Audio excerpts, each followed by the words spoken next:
ரோஹித் சர்மா கோலி மாதிரி ஆட்கள் வந்து அவருக்கு கொடுத்த மிகப்பெரிய பரிசு இது. அதுக்கும் நேற்றுக்கு வந்து அவரை தூக்கி போட்டு அவங்க பண்ண செலிப்ரேஷன், அது அவர் வந்து சின்ன குழந்தை மாதிரி அவர் என்ஜாய் பண்ண விதம். அதாவது every good thing has an end. எல்லாமே ஒரு முடிவுக்கு வந்து தான் தீரணும்.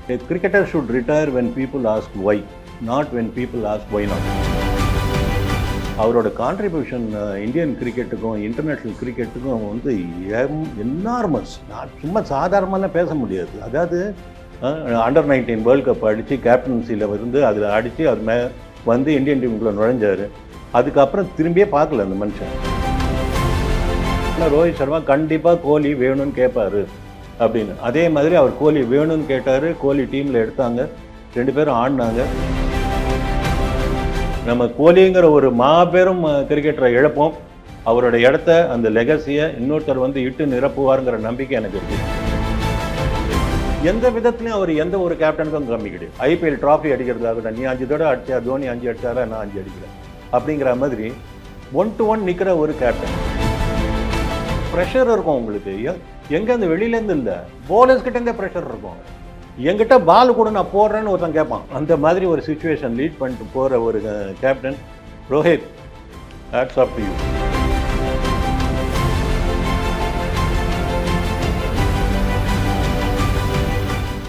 Welcome to cricket only. நான் உங்கள் ஈஸ்வர். இந்தியா இன்னைக்கு ஒரு பெரிய சரித்திரம் படைச்சிருக்காங்க அப்படின்னு தான் கண்டிப்பாக சொல்லி ஆகணும். அதை கொண்டாடுற இந்த வேலையில் ஒரு 2-3 விஷயத்த கண்டிப்பாக பேசியே ஆகணும் நம்ம இந்த இடத்துல. என்னன்னு பார்த்தா, விராட் கோலியோட T20 வேர்ல்ட் கப் இதோட முடிவுக்கு வருது. அது மாதிரி ரோஹித்தோட வேர்ல்ட் கப் T20யும் இதோட முடிவுக்கு வருது. அது மாதிரி டிராவிட் இதோட வந்து அவரோட கோச்சிங் இதுவும் வந்து இதோட முடியுது. இதை பற்றி நம்ம கிரிக்கெட் அனலிஸ்ட் ரமேஷ் சார்ட்ட பேசலாம். சார் வணக்கம் சார். வணக்கம் ஈஸ்வர். சார், இந்த வேர்ல்ட் கப் வாங்கின சந்தோஷம் ஒரு பக்கம் இருந்தாலும், இவங்க எல்லாருமே வந்து பேக் டு பேக் ஒருத்தராக வந்து அவங்களோட ரிட்டையர்மெண்ட் அனௌன்ஸ் பண்ணியிருக்காங்க இந்த T20 வேர்ல்ட் கப் T20ல மட்டும். ஸோ இதை எப்படி பார்க்குறீங்க? ஃபர்ஸ்ட் நம்ம வந்து விராட் கோலி எடுத்துப்போம். ஓகே. ஸோ சொல்லுங்க, அவரோட இந்த ஒரு பயணம் அப்படிங்கிறது யங்ஸ்டருக்கு நான் வழி விடணும், நிறைய பேர் இருக்காங்க, அதனால நான் வெளில போகிறேன் அப்படிங்கிற மாதிரி அனௌன்ஸ் பண்ணியிருக்காங்க. இதே நான் தோற்றிருந்தாலுமே இந்த இதை வந்து நான் அனௌன்ஸ் பண்ணியிருப்பேன் அப்படின்னு நீங்கள் என்கிட்ட கேட்டாலுமே நான் கண்டிப்பாக அதை தான் சொல்லியிருப்பேன் அப்படின்னு தான் சொல்லியிருக்காரு. ஸோ இதை பற்றி என்ன நினைக்கிறீங்க? இதாவது every good thing has an end. எல்லாமே ஒரு முடிவுக்கு வந்து தான் தீரணும். இது cricketer should retire when people ask why, not when people ask why not அப்படின்னு சொல்லுவாங்க. நீ ஏன் ரிட்டையர் ஆகிறேன்னு கேட்கும்போதே அவர் ரிட்டையர் ஆகிடணும். ஏன்பா இன்னும் ரிட்டையர் ஆகலை அப்படின்னு சொல்கிற வரைக்கும் அவர் இருக்கக்கூடாதும்பாங்க. அந்த மாதிரி விராட் கோலி மாதிரி ஒரு பிளேயர் வந்து இந்தியன் கிரிக்கெட்டுக்கு கிடைச்சது வந்து ஒரு பெரிய வரப்பிரசாதம். அவர் வந்து அவரோட ஆட்டிடியூட், அவருடைய ஆஃப் த ஃபீல்டு அவர் பண்ணது, இந்த ஃபீல்டு பண்ணும்போது அவர் எக்ஸிபிட் பண்ண விஷயங்கள் அதெல்லாம் தூக்கி வச்சுருங்க. ஒரு ஒரு ஒரு கிரிக்கெட்டரா நம்ம ஒரு கிரிக்கெட்டரை, ஒரு கிரிக்கெட்டுங்கிற கேமை அவர் எப்படி ஆடினாருங்கிறத மட்டும் வச்சு பேசலாம். தனிப்பட்ட முறையில் அவர் வேண்டாம். அவரோட கான்ட்ரிபியூஷன் இந்தியன் கிரிக்கெட்டுக்கும் இன்டர்நேஷ்னல் கிரிக்கெட்டுக்கும் வந்து என்னார்மஸ். நான் சும்மா சாதாரணமாலாம் பேச முடியாது. அதாவது நீங்கள் அவர் ஒரு ரோல் மாடல் மாதிரி எடுத்து வச்சு பாருங்க. அவரை நீங்கள் வந்து எப்படி பார்க்கணும் அப்படின்னா, ஒரு கிரிக்கெட்டர் எங்கேருந்து ஆரம்பித்தார் இவர். அண்டர் 19 வேர்ல்டு கப் அடித்து கேப்டன்சியில் இருந்து அதில் அடித்து அவர் வந்து இந்தியன் டீமுக்குள்ளே நுழைஞ்சார். அதுக்கப்புறம் திரும்பியே பார்க்கல அந்த மனுஷன். அந்த மாதிரி ஒரு பர்ஃபார்மன்ஸு, ஃபிட்னஸ் லெவல், அப்பா இன்றைக்கும் அந்த மனுஷனோட ஒரு 20 வயசு பையன், 21 வயசு பையன் போட்டி போட முடியாது ஃபிட்னஸை பொறுத்த வரைக்கும். ஸோ அந்த ஃபிட்னஸ்லாம் வச்சு பார்க்கும்போது அவர் ரிட்டையர் ஆகணுமான்னு கூட தோணும் நமக்கு. ஸோ அந்த மாதிரியான பர்ஃபார்மன்ஸ், பேட்டு பேசிச்சு அவர்கிட்ட. அந்த மாதிரியான ஒரு பர்ஃபார்மர். அதில் வந்து எந்தெந்த டைமில் அவர் என்னென்ன பர்ஃபார்ம் பண்ணார், அது இந்த இடத்துல இவர் காலை வரணார், இந்த இடத்துல கவுத்து விட்டார், இதெல்லாம் வந்து பேசலாம். நீங்கள் ஓவரால் எடுத்து பேசலாம். நான் வந்து நீங்கள் ஆரம்பத்துலேருந்து அவர் ரிட்டையர்மெண்ட் அனௌன்ஸ் பண்ணுற வரைக்கும் இந்த T20 ஃபார்மேட்டை தான் நான் பேசுகிறேன், வேறு எதையுமே பேசலை. இந்த T20 ஃபார்மேட்டை பொறுத்த வரைக்கும் அவருடைய பங்களிப்புங்கிறது சூப்பராக இருந்திருக்கு. இப்போ கடைசியில் வந்து அவர் வந்து இந்த வேர்ல்டு கப்புக்கே அவரை எடுப்பாங்களா, டீமில் செலக்ட் ஆவாரா அப்படிங்கிற மாதிரியான ஒரு கொஸ்டின் மார்க் இருந்தது. கேப்டன்சி ஒரு கொஸ்டின் மார்க் இருந்தது. அப்போ வந்து பாண்டியா வந்து இந்த ஐபிஎல்லேருந்து அந்த மாதிரி பேச்செல்லாம் அடிபட்டு இருக்கும்போது ஒருவேளை பாண்டியா கிட்ட கேப்டன்சி கொடுத்துட்டு போத் ரோஹித் சர்மா அண்ட் கோலியை கூட ட்ராப் பண்ணிடுவாங்களோ, இனிமேல் அவங்க T20 ஆட மாட்டாங்களோ அப்படின்னு கூட இருக்கும்போது ரோஹித் சர்மா கிட்ட கேப்டன்சி வருதுன்னு தெரிஞ்ச உடனே நம்மளுக்கு எல்லாருக்கும் ஒரு கான்ஃபிடன்ஸ் லெவல் வந்தது. ஏன்னா ரோஹித் சர்மா கண்டிப்பாக கோலி வேணும்னு கேட்பாரு அப்படின்னு. அதே மாதிரி அவர் கோலி வேணும்னு கேட்டார். கோலி டீமில் எடுத்தாங்க, 2 பேரும் ஆடினாங்க, அது பெர்ஃபார்ம் பண்ணாங்க. அதெல்லாம் நம்ம நிறைய பேசிட்டோம். கோலியை பற்றி பேசும்போது அவர் வந்து இந்த இந்த என்டையர் டோர்னமெண்ட் வந்து பிக் ஃபெயிலியர், ஏன்டா இவரை எடுத்தாங்க அப்படிங்கிற மாதிரி எல்லாரும் பேசுகிற மாதிரியான ஒரு சுச்சுவேஷன் வரும்போது, நான் எடுத்ததில் அர்த்தம் இருக்குப்பா, நான் ஒன்றும் உங்களை சும்மா விட்டுட்டு போகல அப்படின்னு. எந்த சமயத்தில் அதாவது நீங்கள் வந்து ஒரு 10 அடி அடிச்சுட்டே இருப்பாங்க, அடிப்பாங்க. இதுதான் எக்ஸ்பீரியன்ஸ்னு சொல்லுவாங்க. எங்கே அடித்தா அந்த அடியோட வலி தெரியுமோ அந்த இடத்துல அடித்தார் அவர். கரெக்ட். அந்த மாதிரி அடித்து அந்த வலி தெரிய வச்சு ஆப்போனண்ட்டுக்கு அந்த கப்பை எடுத்து கொண்டு வந்து கொடுத்து தன்னுடைய கேப்டன் கிட்ட கொடுத்துட்டு, ஐயா நீ என்னை மதிச்ச, உனக்கு நான் பண்ணிட்டேன், பதில் மரியாதை பண்ணிட்டேன் அப்படின்னு ப்ரூவ் பண்ணிட்டு வெளில போகிறாரு. ட்ரூ என்ன ஃபுல் மார்க்டு ப்ரொஃபஷனல் கிரிக்கெட்டர், பக்கா கிரிக்கெட்டர். அவர் வெளியில் போகிறாரு. இன்னும் அவர் கிரிக்கெட்டை விட்டு வாய்ப்பு பெறல, இந்த T20 விட்டு வெளியே போகிறாரு. அவர் சொன்ன மாதிரி நிறைய யங்ஸ்டர்ஸ்லாம் வராங்க. இந்தியாவில் இருக்கிற ஸ்ட்ரென்த்து, பெஞ்ச் ஸ்ட்ரென்த்து பார்த்தீங்கன்னா அப்படி இருக்குது. நீங்கள் கிட்டத்தட்ட ஒரு 3-4 டீம் போடலாம் போல இருக்குது, அப்படி இருக்குது. ஸோ அந்த மாதிரி இருக்கும்போது சின்ன பசங்களுக்கு வழி விடணும் அப்படிங்கிற ஒரு எண்ணம் அவருக்கு வந்தது வந்து பாராட்ட வேண்டிய ஒரு விஷயம். நம்ம கோலிங்கிற ஒரு மாபெரும் கிரிக்கெட்டரை இழப்போம். அவரோட இடத்த, அந்த லெகசியை இன்னொருத்தர் வந்து இட்டு நிரப்புவாருங்கிற நம்பிக்கை எனக்கு இருக்குது. அது மாதிரி ரோஹித் சர்மா அவரோட கேப்டன்சி இந்த வேர்ல்ட் கப்பும் சரி, 51 வேர்ல்ட் கப்பும் சரி, ரொம்ப கிரேட்டாக இருந்ததுன்னு சொல்லணும். யாராலையுமே வந்து எந்த குறையும் சொல்ல முடியாத அளவுக்கு தான் அவர் கேப்டன்சியும் பண்ணியிருக்காரு. அண்ட் தென் இந்த T20 வேர்ல்ட் கப்பில் பார்த்தீங்கன்னா ஒரு மேட்ச்சு கூட தோக்கவும் இல்லை. நல்லா கம்ஃபர்ட்டாகவே வந்து டீமை வந்து வின் பண்ணி கொடுத்தாரு. அவர் இந்த டீமை சூஸ் பண்ணும்போதுமே சரி, நிறையா அவர் கொஸ்டின் பண்ணாங்க. கோலி மேலே இவ்வளோ ஸ்ட்ரைக் ரேட் சர்ச்சை இருக்குது, அவர் டீமுக்கு எதுக்கு, 4 ஸ்பின்னர் எதுக்கு அப்படின்னு நிறையா கேள்விகள் அவர் மேலே வைக்கப்பட்டது. அது எல்லாத்துக்குமே இன்னைக்கு பதில் சொல்லி கப்பையும் வாங்கி கொடுத்துட்டு அதோட விடையும் பெற்றுட்டாரு. ஸோ அவர் வந்து கண் கலங்கி கிரவுண்டில் அவரை பார்த்தப்போ உங்களுக்கு எப்படி இருந்துச்சு? அதுவும் அவர் அந்த கிரவுண்டில் படுத்துட்டு அந்த கிரவுண்டை அடித்து அதை முத்தமிட்ட அந்த தருணம்லாம் எப்படி இருந்தது உங்களுக்கு?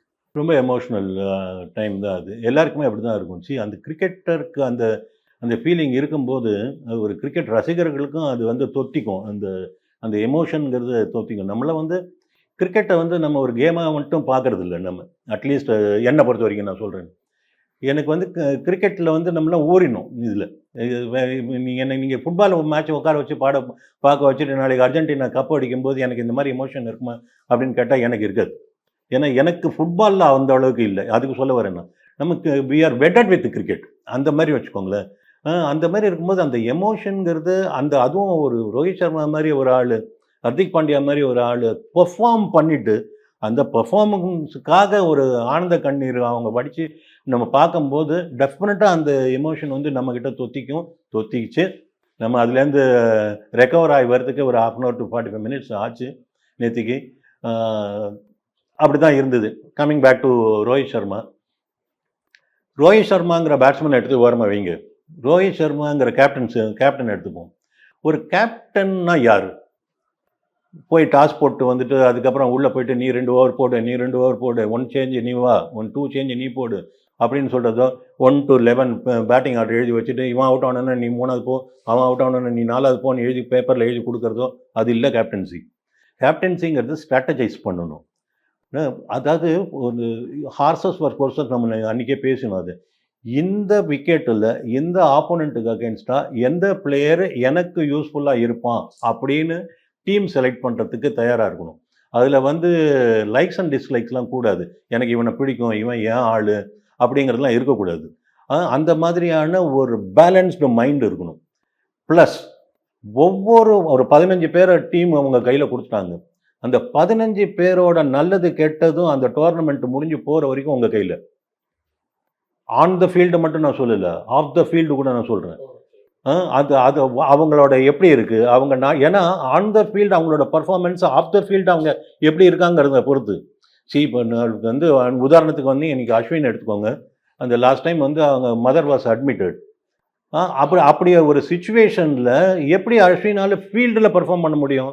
Unless otherwise his personal things are taken care of. அதனால அவருக்கு அவுட் ஆஃப் த வே போயிட்டு ரோஹித் சர்மா ஹெல்ப் பண்ணார். அவருக்கு அங்கேருந்து இங்கே சென்னைக்கு அனுப்பி அம்மாவை பார்க்க வச்சு திருப்பி அவங்க ஆட போகிறதா திருப்பி வந்து அஸ்வின் ஆட வேண்டிய அவசியமே கிடையாது. பட் திருப்பி அவரை வந்து டீமில் சேர்க்க வச்சு சைக்கலாஜிக்கலாக அவருக்கு வந்து அந்த கான்ஃபிடென்ஸை கொடுத்து அதெல்லாம் ஒரு பெட்டர் கேப்டன். இதெல்லாம் ஹியூமனாக இருக்கணும். அதுதான் நான் சொல்ல வரேன். நீங்கள் கேப்டனுங்கிறது ஒரு பக்கம், இன்னும் அதுக்கு நீங்கள் தனிப்பட்ட ஒரு மனிதத்தன்மை இருக்கணும், மனிதத்துவம் இருக்கணும் உங்களுக்கு. அப்படி இருந்தால் தான் அது பண்ண முடியும். இது இருந்தால் தான் உங்களுக்கு அது ஃபீல்டில் ரிஃப்ளெக்ட் ஆகும். அப்போ வந்து அந்த டீம் என்ன பண்ணும் தெரியுமா? இவனுக்காக நான் உயிரே கொடுப்பேன்டா அப்படின்னு வந்து நிற்பாங்க. நீங்கள் வந்து இது எல்லாமே கொடுத்து வாங்குறது தான். நான் உனக்கு இது பண்ணேன்னு நீ எனக்கு இது பண்ணுவேன், பை டிஃபால்ட் எனக்கு பண்ணுவீங்க நீங்கள். நான் உங்களுக்கு ஒரு ஹெல்ப் பண்ணால் உங்களை அறியாமல் நீங்கள் எனக்கு ஒரு ரிட்டர்ன் மரியாதை பண்ணுவீங்க அதை. ஸோ உங்களுக்கு நான் ஒன்றுமே பண்ண மாட்டேன். எந்த மாதிரி நான் உள்ளே வந்தேன்னா உனக்கு கேப்டன், வெளியே வந்தால் நீ யாரோ நான் யாரோ அப்படி இருந்துட்டேன்னா நீ வா, நான் என்னால் எப்படி உங்ககிட்ட என் கலரை காட்ட முடியுமோ நான் காமிச்சிக்கிறேன் அப்படின்னு இருந்துருவாங்க. ஒரு பிளேயரோட கான்ஃபிடன்ஸ் லெவலில் எப்படி எலிவேட் பண்ணுறது, எப்படி எம்பலிஷ் பண்ணுறது அப்படிங்கிறதுலாம் ஒரு கேப்டன் கிட்ட தான் இருக்குது. அந்த விதத்தில் ஆகட்டும், ஒரு கேப்டனாக உள்ளே போய் நின்றுட்டு டீம் எடுத்தாச்சு, 11 வந்தாச்சு, உங்கள் கையில் கொடுத்தாச்சு, நீங்கள் ஒரு சுச்சுவேஷனில் இருக்கீங்க, இந்த சுச்சுவேஷனில் நான் எப்படி ஒரு கேப்டனாக ஹேண்டில் பண்ண போகிறேன் அப்படின்னு இருக்கணும். அங்கே வந்து நீங்கள் பார்த்தீங்கன்னா கிரிக்கெட் ஆடினவங்களுக்கு நல்லா தெரியும், ப்ரெஷர் இருக்கும் உங்களுக்கு. எங்கே அந்த வெளியிலேருந்து இல்லை, போலர்ஸ்கிட்டேருந்தே ப்ரெஷர் இருக்கும். என்கிட்ட பால் கூட நான் போடுறேன்னு ஒருத்தன் கேட்பான், அவனுக்கிட்ட நீங்கள் போலிங் கொடுக்க முடியாத ஒரு சுச்சுவேஷன் இருக்கும் அங்கே. இப்போ உதாரணத்துக்கு பும்ரா வந்து give the ball to me, நான் எடுக்கிறேன் அவனை கூட என்கிட்ட பால் கொடுன்னு கேட்பாங்க, கேட்குறாருன்னு வைங்க, பும்ரா போட முடியாது. அங்கே நீங்கள் 13வது ஓவர் பும்ரா கேட்குறாருன்னா 13வது ஓவர் அவர் கொடுக்க முடியாது. எனக்கு பும்ரா எனக்கு 18வது ஓவர் வேணும். அப்படி இருக்கும்போது கொடுக்க முடியாது நீங்கள். அப்போ வந்து அவர் பும்ரா வந்து நான் கேட்குறேன் எனக்கு கொடுக்கலையான்னு கோச்சிக்கிறான்னு வைங்க. அதை மேனேஜ் பண்ணக்கூட தெரியணும். நான் பேசுறதுலாம் வந்து ரொம்ப என்னமோ அவுட் ஆஃப் த வே பேசுகிற மாதிரி உங்களுக்கு தோணும். பட் ஃபீல்டில் இருந்து பார்த்தா தான் அதோட தெரியும். ஸோ இந்த மாதிரி ப்ரெஷர் வித்தின் த டீமே கிடைக்கும் உங்களுக்கு. ஒரு போலர் வந்து கேட்பாங்க, வெங்கட்ராமன்லாம் கிவ் த பால் டு மீன் கேட்டதெல்லாம் நம்ம பார்த்துருக்கோம். இன்னும் கபில் தேவ் கிட்ட அதெல்லாம் நம்ம நிறைய இன்டர்வியூவில் கேட்டிருக்கோம். ஸோ இந்த மாதிரி ஒரு ப்ரெஷர் இருக்கும், நீங்கள் கொடுக்க முடியாது. வேணுங்கிறவங்க தான் நல்ல போலர் தான், பட் அந்த சுச்சுவேஷனில் கொடுக்க முடியாது. ஸோ எதுக்கு சொல்ல வந்தேன்னா அந்த சுச்சுவேஷனுக்கு ஏற்ற மாதிரி ஹேண்டில் பண்ணணும். அதை அப்படி பண்ணி போலர்ஸை ரொட்டேட் பண்ணுறது இருக்கட்டும், பேட்டிங் ஆர்டர் தேவைக்கு ஏற்ற மாதிரி மாற்றி அனுப்புறதா இருக்கட்டும், அந்த மாதிரி பண்ணி கொண்டு வந்து ஒரு டீமை வந்து ஒரு வெல் நிட்டடாக கொண்டு வந்து வைக்கிறதுங்கிறது வந்து அது வந்து ஒரு ஹிமாலயன் டாஸ்க். அது வார்த்தையில் வர்ணிக்க முடியாது. இதெல்லாம் நம்ம வந்து அது உணர்ந்து பார்க்க வேண்டிய ஒரு விஷயம். வலி மாதிரி, கடவுள் மாதிரின்னு வச்சுக்கோங்களேன். அது உணரப்பட வேண்டிய ஒரு விஷயம். எடுத்து எல்லாம் எக்ஸ்பிளைன் பண்ண முடியாது. ஸோ இந்த மாதிரியான ஒரு கேப்டனாக அவர் திகழ்ந்திருக்காருங்க. நம்ம வந்து எந்த விதத்துலையும் அவர் எந்த ஒரு கேப்டனுக்கும் கம்மி கிடையாது. ஐபிஎல் ட்ராஃபி அடிக்கிறதாகட்டும், நீ 5 தடவை அடிச்சா, தோனி 5 அடிச்சாரா, நான் 5 அடிக்கிறேன் அப்படிங்கிற மாதிரி 1 to 1 நிற்கிற ஒரு கேப்டன். அந்த கேப்டனுக்காக உயிரை கொடுக்க தயாராக இருக்கிற ஒரு காம்ரேட்ஸ் உள்ள டீமுக்குள்ள. ஸோ அந்த மாதிரியான ஒரு ஜெல்லோட வந்து ஒரு பெர்ஃபார்ம் பண்ண ஒரு கேப்டன் வெளியே போகிறாரு. கொஞ்சம் கடைசி காலத்தில் ஐபிஎல்லில் ஒரு சின்ன ஸ்ராய்ப்பு அவருக்கு மும்பை இந்தியன்ஸ் கொடுத்துட்டாங்க. பரவாயில்ல, அதெல்லாம் இருக்கட்டும், அது ஒன்றும் இல்லை. பட் இந்தியன் டீமை பொறுத்த வரைக்கும் இன்டர்நேஷ்னல் கிரிக்கெட்டில் ஓடிஐ எடுத்துக்கோங்க, ஒயிட் பால் கிரிக்கெட் எடுத்துக்கோங்க. ஓடிஐ லாஸ்ட் நடந்த வேர்ல்டு கப்லேருந்து நேற்று நடந்த முடிஞ்ச மேட்ச் வரைக்கும் ஒரே ஒரு மேட்ச் தான் தோற்றுருக்காரு. ஓடிஐ ஃபைனல்ஸ் அவ்வளோ மேட்ச்லையும் ஒரு மேட்ச் தான் அந்த மனுஷன் தோற்றுருக்காரு. என்ன பர்ஃபார்மன்ஸ் பாருங்கள். இன்டர்நேஷ்னல் கிரிக்கெட் நான் சொல்கிறேன், not to one country to another country நான் பற்றி பேசலை. 1 to 1 மேட்ச் இது டோர்னமெண்ட்டை பற்றி பேசலை, நான் வேர்ல்டு கப்பை பற்றி பேசுகிறேன். அந்த மாதிரி ஒரு சுச்சுவேஷன் லீட் பண்ணிட்டு போகிற ஒரு captain Rohit, hats off to you. அவர் டெஃபினட்டாக அவரோட கேப்டன்ஸை நம்ம மிஸ் பண்ணுவோம். மேபி யார் வராங்கன்னு தெரியாது, பந்தா இருக்கலாம், ஹர்திக் பாண்டியாவாக இருக்கலாம், யார் வந்தாலும் சரி, ரோஹித்துக்கிட்டேருந்து அவர் ரோஹித்துங்கிற அந்த பெரிய மரத்துலேருந்து சில இலைகளை அவங்க பறித்து பாக்கெட்டில் வச்சுருப்பாங்கன்னு நம்புவோம். அது மாதிரி இந்தியன் கோச் ராகுல் டிராவிட், அவர் கேப்டனாக இருந்தப்போ வேர்ல்ட் கப் வாங்க முடியாமல் ரொம்ப தவிச்ச அந்த தருணங்கள்லாம் பார்த்தோம். அவரால் ஒரு உலகக்கோப்பையை இந்தியாவுக்கு வாங்கி தர முடியலையே அப்படின்னு அவர் நிறையா ஃபீல் பண்ணது உண்டு. இன்னைக்கு ஒரு கோச்சா அதை சாதனையை படைச்சிருக்காருல்ல, அவருமே இந்த கான்ட்ராக்ட் முடிஞ்சு இதோட அவர் வெளில போகிறாரு. அவரோட இந்த பயணம் எப்படி இருந்தது? நான் வந்து ஓப்பனாக சொல்லிடுறேன், நான் வந்து ராகுல் டிராவிடோட பரம விசிறி அல்ல, ஓகேவா? எனக்கு நான் அவரோட ஸ்ட்ராங் கிரிட்டிக். அவருடைய சில விஷயங்கள்ல பல விஷயங்கள் எனக்கு அவர் எடுத்த முடிவுகள், அவர் செஞ்ச வேலைகள்லாம் எனக்கு பிடிக்காது. I am against him. Having set that, ஒரு மனுஷன் ஒரு இன்டர்நேஷ்னல் கிரிக்கெட்டில் கிட்டத்தட்ட ஒரு 35 வருஷமா, அவர் ஹி இஸ் 15 நினைக்கிறேன் இல்லையா? இப்போ 50 வயசாச்சு அவருக்கு. எந்த ரூபத்திலையும் ஒரு பிளேயராக இருக்கணுமா நான் இருக்கேன், ஒரு கேப்டனாக இருக்கணுமா நான் பண்ணுறேன், நான் செலெக்ஷன் பார்க்கணுமா நான் பார்த்துக்கிறேன், என்சிஏல இருக்கணுமா, நேஷ்னல் கிரிக்கெட் அகாடமியில் இருக்கணுமா நான் பார்த்துக்கிறேன், அந்த மாதிரி ஒரு டெக்னிக்கல் கமிட்டியில் இருக்கணுமா நான் வரேன் அப்படின்னு சொல்லிட்டு எந்த ஒரு ஏரியாவாக இருந்தாலும் டிராவிட கூப்பிடுப்பா அப்படின்னு சொல்கிற மாதிரியான ஒரு திறமையை வளர்த்துக்கிட்ட ஒரு ஆள். He may not be a successful man in every sphere. அவர் வந்து ஒரு இண்டிவிஜுவலாக ஒரு தனிப்பட்ட முறையில் ஒரு எல்லாத்தையும் லீட் பண்ணிட்டு போகிற ஒரு ஆளுமை, தமிழில் சொல்லுவோம், இப்போ நிறைய அரசியலில் கேள்விப்படுறோம்ல, அது அந்த ஆளுமை கொண்ட ஆளாக இல்லாமல் இருக்கலாம். அவர் ஆளுமை கொண்ட ஆள் இல்லைங்கிறது என்னோட அபிப்பிராயம்.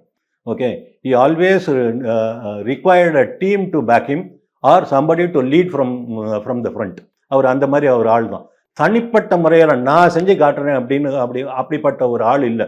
பட் எந்த ஒரு கலெக்டிவ் ஒரு இன்ஸ்டிடியூஷன் ஒரு வந்தாலும் இந்த இடத்துல ஒரு கலெக்டிவாக உட்காந்து இந்த வேலையை நம்ம செய்யணும் அப்படின்னு வரும்போது டிராவிட கூப்பிடு அப்படின்னு சொல்கிற மாதிரி அந்த டீமுக்குள்ளே டிராவிட் வேணும் அப்படின்னு சொல்கிற மாதிரியான ஒரு தனித்துவத்தை அவர் வந்து கிரியேட் பண்ணி வச்சுருந்தார். அதை வந்து மறுக்கவே முடியாது, யாராலையும் மறைக்கவும் முடியாது. அந்த மாதிரி போகிற இடத்துல அவரோட கான்ட்ரிபியூஷனும் தனிப்பட்ட முறையில் எனார்மஸாக பண்ணியிருக்காரு. அந்த விஷயத்தை பொறுத்த வரைக்கும் அவர் ஒரு பிளேயராக இருந்தபோதும் ஒரு மேனேஜ்மெண்ட் இதில் இருந்த வரைக்கும் இது வரைக்கும் இன்டர்நேஷ்னலி அக்ளைம்டு ஒரு ட்ராஃபி அடித்ததில்லை. அந்த குறை அவருக்கு இருந்தது, மனசில் கண்டிப்பாக இருந்திருக்கும். ஒரு ப்ரொஃபஷனல் கிரிக்கெட்டர், ஒரு ப்ரொஃபஷனல் அட்மினிஸ்ட்ரேட்டர், அவங்களுக்கு கண்டிப்பாக அந்த மாதிரி ஒரு குறை இருக்கும். நம்ம பண்ணலையடா, ஒரு வேர்ல்ட் கப் டீமில் நான் இல்லையே அப்படிங்கிற மாதிரி இருந்திருக்கும். உதாரணத்துக்கு இப்போ ஸ்ரீகாந்த் எடுத்திங்கன்னா 83 வேர்ல்ட் கப் அடிக்கும்போது அந்த டீமில் இருந்தார். நம்ம இந்தியன் டீம் வேர்ல்ட் கப் அடுத்தது 2007 அடிக்கும்போது அவர் செலக்டராக இருந்தார். 2011 அவர் செலெக்ஷன் கமிட்டி சேர்மனாக இருந்தார். ஸோ அவர் வேர்ல்டு கப் வின்னிங் டீமில் இன்வால்வ்டாக இருந்திருக்காரு 2 தடவை. ஸோ அந்த மாதிரி ஒரு ஃபீலிங் அவருக்கு சாட்டிஸ்ஃபேக்ஷன் இருக்கா மாதிரி இவருக்கு அந்த மாதிரி இல்லை. எல்லா இடத்துலையும் நான் கான்ட்ரிபியூட் பண்ணியிருக்கேன், எல்லா இடத்துலையும் நான் இருந்திருக்கேன், பட் இந்த ஒரு டேக் என் பேருக்கு பின்னாடி இல்லையே அப்படின்னு இருந்ததுக்கு ரோஹித் சர்மா, கோலி மாதிரி ஆட்கள் வந்து அவருக்கு கொடுத்த மிகப்பெரிய பரிசு இது. அதுக்கும் நேற்றுக்கு வந்து அவரை தூக்கி போட்டு அவங்க பண்ண செலிப்ரேஷன், அது அவர் வந்து சின்ன குழந்தை மாதிரி அவர் என்ஜாய் பண்ண விதம், இதெல்லாம் வந்து ரொம்ப நாள் ஆகும் நம்ம கண்ணை விட்டு இதெல்லாம் மறையறதுக்கு. ராகுல் Dravid, salute you, wish you all the best. நீங்க வேற அவருக்கு அகைன்ஸ்ட்ன்றீங்க, அது வேற, அது தனிப்பட்ட அந்த விஷயம் வரும்போது அந்த விஷயம் வரும்போது நான் இப்பவும் திட்டுவேன். Okay, super sir. ஓகே, நீங்க இவ்வளோ நேரம் நிறையா பேரை, இந்த 4 பேரை பற்றி பேசினீங்க. 4 பேரை பற்றி தெரியாத நிறையா விஷயங்களை இன்னைக்கு நாங்களுமே தெரிஞ்சுக்கிட்டோம். ரசிகர்களும் நிறையா பேர் தெரிஞ்சுப்பாங்க. ஸோ இவங்களோட முடிவு அப்படிங்கிறது ஒரு முடிவு கிடையாது, இது ஒரு அடுத்த வரப்போறவங்களுக்கான தொடர்ச்சியாக தான் இந்த முடிவு. தொடர் ஓட்டம் தான். அந்த பேட்டன் வந்து அடுத்த ரன்னர் கிட்ட கொடுத்துட்டு போறாங்க, அவ்வளவுதான். ஏன்னா அவங்க போயிட்டு இவங்க அங்க நிப்பாங்க, இது அவங்க வின் பண்ணி வரும்போது அதை செலிப்ரேட் பண்றதுக்கு அவங்க வெளியே இருக்காங்க. ஸோ இதில் சில பேர் ரோல் மாடல்ஸாக எடுத்துக்கிட்டு அடுத்தடுத்த கட்டத்துக்கு வளரணும் அப்படிங்கிறது தான் எங்களோட ஆசையுமே கூட. இவ்வளோ நேரம் அவங்கள பற்றின தகவலை எங்களுக்கு வழங்கினதுக்கு ரொம்ப நன்றி சார். நன்றி ஈஸ்வர்.